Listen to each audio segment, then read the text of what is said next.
Hello student, welcome to my online classes.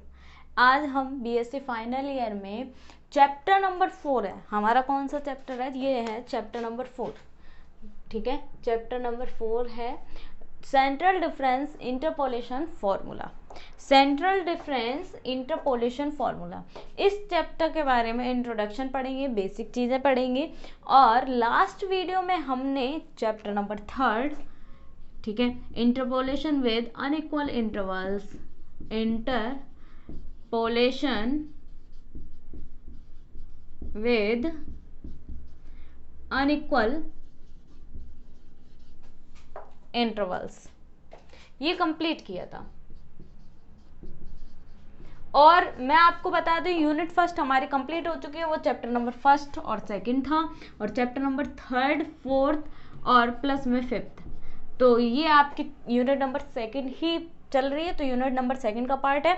और इसके साथ मैं आपको बता दूं कि जो हमारे पास चैप्टर नंबर 5 है, तो उसको इतना करने की आपको ज़रूरत नहीं पड़ेगी। आपके चैप्टर 3 और 4 इन दोनों से एक क्वेश्चन बन जाएगा। चैप्टर 3 और 4 से एक क्वेश्चन आराम से बन जाएगा, एक क्या दोनों ही बन जाते हैं। आपको ऑप्शन भी मिल जाते हैं, तो कई क्वेश्चंस इसी में से बन जाते हैं। और चैप्टर नंबर 5 इनवर्स इंटरपोलेशन है, ठीक है, तो वो इनवर्स ही है, एकदम इजी है, वो भी हार्ड नहीं है, लेकिन इतना इम्पोर्टेंट भी नहीं है वो चैप्टर।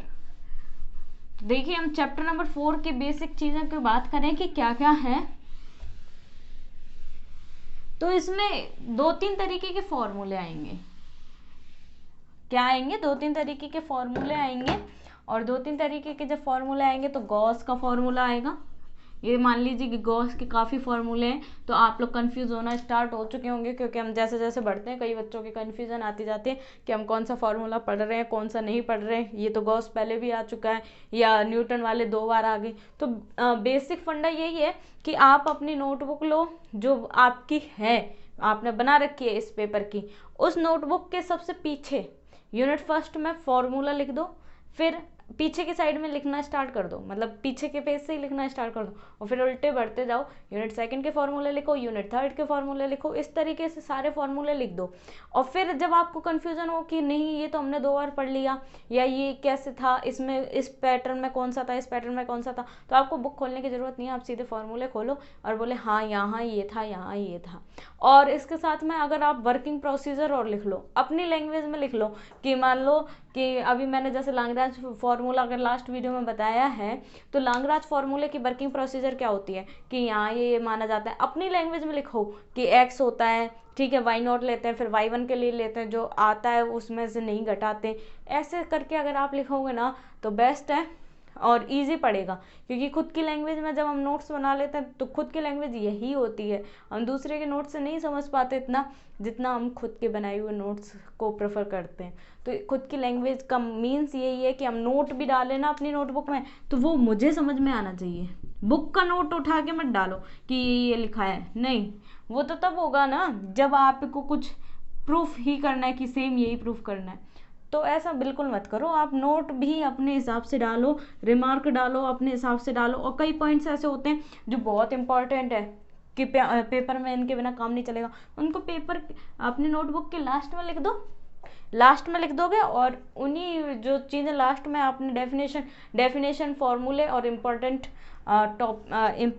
पॉइंट्स, वो सारे के सारे आप अपने है ना नोटबुक के पीछे लिख दो। और पेपर करने से पहले एक बार उसको पढ़ के चले जाना। मैं गारंटी देती हूँ आपको उन्हीं फॉर्मूले और उन्हीं डेफिनेशन में से काफ़ी कुछ फंस जाएगा। 60 से 70% आप कवर अप कर जाओगे 1 घंटे में, अगर आप उनको न मतलब ध्यान रख लेते हो तो। क्योंकि हम फॉर्मूले ही भूल जाते, पेपर में यही होता है कि डेफिनेशन क्या थी, थोड़ा बहुत कन्फ्यूजन, तो एक बार माइंड में दिमाग हो जाता है कि हाँ ये हमने यहाँ पढ़ा है, तो वो सेट हो गया तो आपके पेपर आराम से हो जाएगा।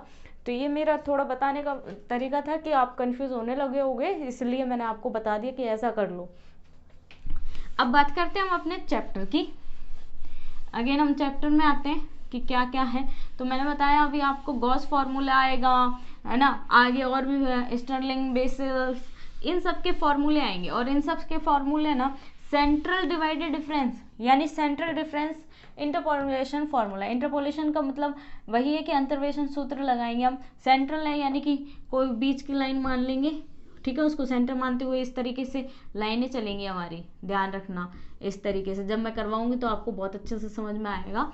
और इस तरीके से सारे, सेंटर का मतलब है सेंट्रल से एक लाइन मान लेंगे और उस पर लगाएंगे, चाहे गॉस फार्मूला लगाओ, चाहे है ना आप वेसल्स लगाओ, कुछ भी फार्मूला है वो सारे अप्लाई करेंगे। सेंटर का मतलब है बीच से एक लाइन जाना, यानी कि एक्स और वाई की वैल्यू तो हम लिखेंगे ही लिखेंगे यहाँ पर, फिर डेल कट या डेल स्क्वायर जो भी निकालना है वो निकाल सकते हैं हम, डेल वाई भी निकालेंगे, ठीक है, डेल वाई निकाल लिया, डेल स्क्वायर वाई निकाल लिया, और फिर यहाँ से सेंट्रल से एक पॉइंट मानेंगे, यहाँ यू लिखेंगे, यहाँ बीच में 0 पॉइंट होगा, तो इस तरीके से मानते हुए सेंट्रल लाइन मानने का मतलब यही है कि सेंट्रल डिफरेंस फार्मूला हम लगा रहे हैं। सेंट्रल लाइन मानते हैं किसी भी, मतलब क्वेश्चन दे रखा है उसकी टेबल बनाने के बाद सेंट्रल लाइन मानते हैं, और उसका फॉर्मूला जो गिवन होता है वो सेंट्रल डिफरेंस फार्मूला कहलाता है। अब बात, मैं इसमें बेसिक चीज़ आपको आज बताऊंगी कि क्या क्या है, क्या क्या आता है। कुछ डेफिनेशंस हैं, डेफिनेशन नहीं बोल सकते, उनको फॉर्मूले ही बोलेंगे।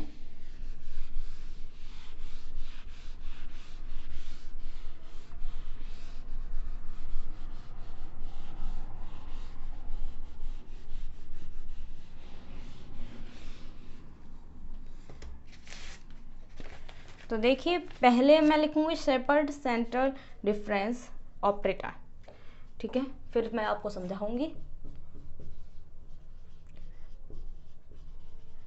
शेपर्ड्स सेंट्रल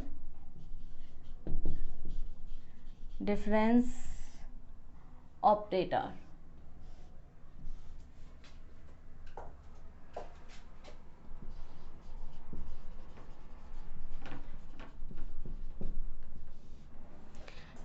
इसमें देखिए क्या है, operator minus e minus half is central differences operator.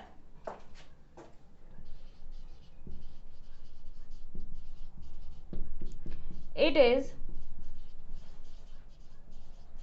denoted by del। Example के थ्रू आउट आप लिखोगे डेल इक्वल e की पावर हाफ माइनस e की power minus half. Equation number वैसे 1 दे दे, पहले यहीं तक का समझ लेते हैं। शेपर्ड सेंट्रल डिफरेंस ऑपरेटर क्या है? ऑपरेटर का मतलब होता है संकारक, जिसको हम ऑपरेट करते हैं, और शेपर्ड नाम है, सेंट्रल डिफरेंस फार्मूला यानी केंद्रीय अंतर्वेशन फार्मूला है। अब ऑपरेटर e की पावर हाफ, e की पावर हाफ बताओ क्या होता है, याद होगा कि नहीं होगा, I don't know, but e की power half F x, we have f x plus half h, यही होता है। And e minus 1/2 f x क्या होता है, f x minus half h. अब क्या बोला है, e की power half F x minus e की power minus half F x कर दो, तो यानी कि इसमें से, यानी कि मैं इसको एक साथ लिख दूं पहले, ठीक है, तो इसको खोलोगे तो क्या आएगा, e की power half F x minus e की power minus half F x. e की पावर हाफ एफ एक्स को क्या कहेंगे, F x plus H by to minus F x minus H by to, ये e की power minus half F x हो गया। अब इसको हम क्या बोल देंगे, e की पावर हाफ माइनस e की power minus half is central difference operator. कैसा है, सेंट्रल डिफरेंस ऑपरेटर है, and it is denoted by del, it is denoted by this del, ठीक है, डेल याद रखिए, डेल इक्वल क्या हो गया, e की पावर हाफ माइनस e की पावर माइनस हाफ, ये है शेपर्ड और सेंट्रल डिफरेंस ऑपरेटर। अब हम आगे बढ़ते हैं, कुछ मैं पॉइंट्स और लिखूंगी।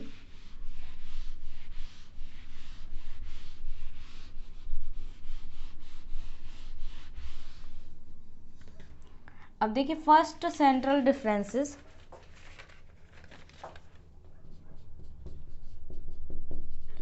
फर्स्ट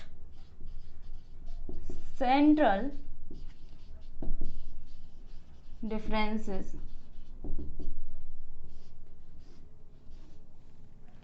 क्या है, del F x equal F x plus half H minus F x minus H by two, where E F x equal F x plus H x.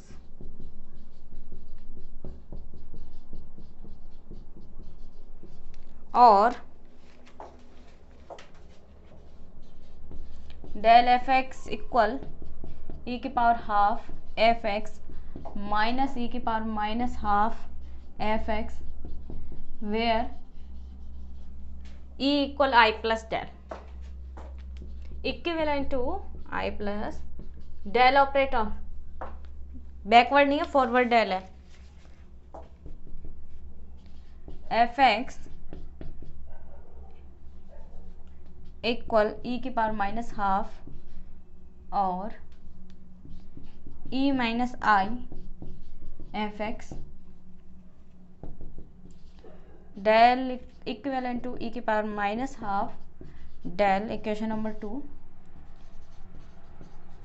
Backward del F x equal F x minus F x minus h,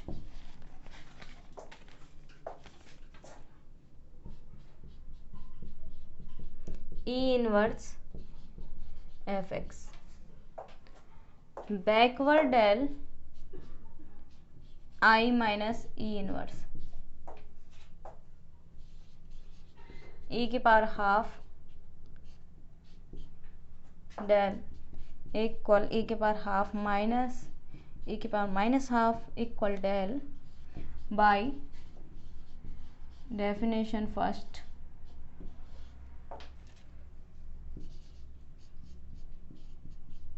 ई की power half backward del, equation number 3, 1, 2 and 3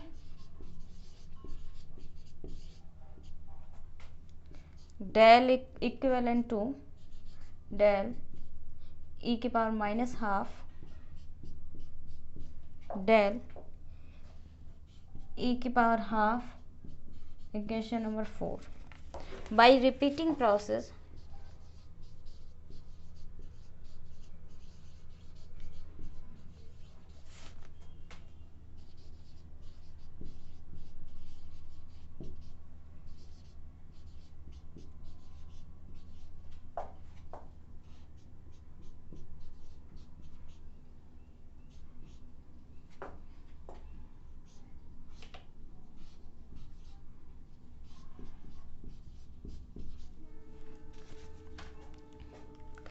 अब देखिए क्या है first central differences, del F x equal क्या लिखते हैं, याद रखना फर्स्ट सेंट्रल डिफरेंसेस यही है, डेल एफ एक्स इक्वल होता है f x plus h by half h by two minus F x minus h by two, क्यों, क्योंकि यहाँ पर देखिए E where E F x equal होता है एफ एक्स प्लस एच, है ना, तो डेल है तो डेल यानी कि इसमें कितना एच हाफ जोड़ेंगे, जो अभी मैंने जस्ट करके बताया था वही चीज़ इसने कर दी। और यहाँ पर देखिए और डेल एफ एक्स इक्वल क्या हो गया, ई की power half F x minus ई की power minus half F x, where E equal कितना equivalent to I plus del होता है, ये आप जानते हो। अब आगे देखिए del F x as it is है ई की power minus half E minus I, common निकाल लिया ना, ई की power minus I minus half common निकाला तो E minus I f x बच गया, तो ये डेल यहाँ से फंक्शन हटा दो, क्या बचा, ई माइनस आई को हम डेल कह सकते हैं ना, फॉरवर्ड डेल, तो ई माइनस आई को फॉरवर्ड डेल कह दिया तो ई की पावर माइनस हाफ और डेल आ गया, ये इक्वेशन नंबर 2 हो गई। यहाँ से कई फॉर्मूले जनरेट होते हैं तो आपको एक बार इनको पढ़ना पड़ेगा, रिपीट करना पड़ेगा। बैकवर्ड देखिए del F x equal F x minus F x minus h equal क्या होता है I minus E inverse f x, backward del equal क्या होगा equivalent to I minus E inverse, और ई की पावर हाफ डेल इक्वल क्या होगा e की पावर हाफ माइनस ई की power minus half equal del by definition 1, and del equal होगा e की power half backward del, equation number 3, 1, 2 and 3 से del equal del E की power minus half equivalent to del E की power half, equation number 4। By repeating process del की power n equal हो गया del की power n e की power minus n by two and del n बराबर n2 में क्या होगा e की पावर n बाई टू। ये हो गया आपका फर्स्ट सेंट्रल डिफरेंसेस। अब यहाँ तक आप स्क्रीनशॉट लें।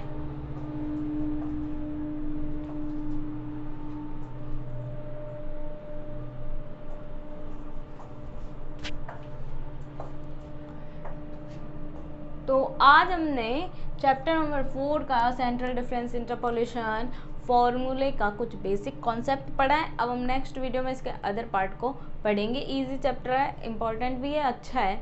अगर आप करोगे तो लगभग चैप्टर नंबर 4 और 3 अगर कर लिया तो 110% है कि आपको क्वेश्चन मिल जाएगा पेपर में। ऐसा कोई भी क्वेश्चन नहीं होगा जो आपको नहीं आएगा। अब नेक्स्ट वीडियो में इसके अदर पार्ट को पढ़ेंगे। Thank you so much.